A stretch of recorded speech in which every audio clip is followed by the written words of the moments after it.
Bonjour, je suis très heureux de vous retrouver dans ce cadre un peu estival pour une nouvelle vidéo de YouMentoring. Nous le savons, au fil des années, les managers acquièrent des compétences techniques, scientifiques, managériales, voire stratégiques, mais aussi beaucoup de défauts.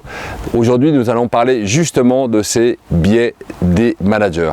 Un des biais consiste à ne jamais être satisfait de son propre travail.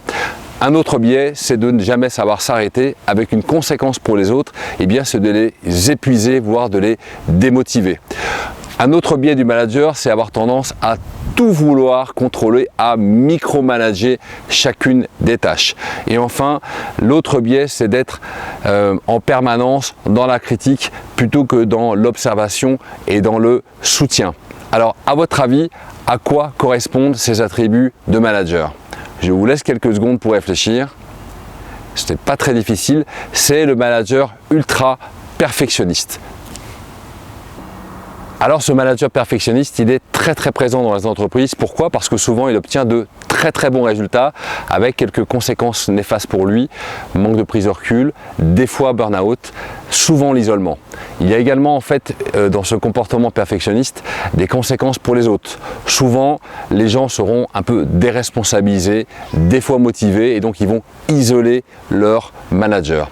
Alors rassurez-vous, il ne s'agit pas de faire l'apologie de la superficialité, il s'agit simplement à travers cette vidéo de ramener un peu d'équilibre entre l'investissement qu'on donne, le plaisir et les résultats que l'on va obtenir avec son équipe.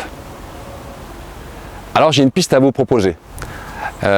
Imaginez-vous que vous avez réalisé 85% d'un projet avec votre équipe lors de ces 6 derniers mois. Posez-vous la question de quelle énergie vous allez devoir déployer pour réaliser les 15% restants. Quelle énergie, à quel prix, à quel niveau de motivation? Alors ce que je vous propose, c'est de réfléchir ensemble à qu'est-ce que pourrait devenir ce manager perfectionniste. Ne pourrait-il pas devenir un manager optimaliste, un peu plus souple avec lui-même, un peu plus souple avec les autres, un peu plus souple avec l'entreprise pour la même efficacité. Alors je vous propose en fait de me retrouver sur ma page LinkedIn et ma page YouTube en décrivant de votre point de vue quels seraient les attributs de ce manager optimaliste. Merci beaucoup, je me réjouis de vous retrouver, à bientôt, au revoir.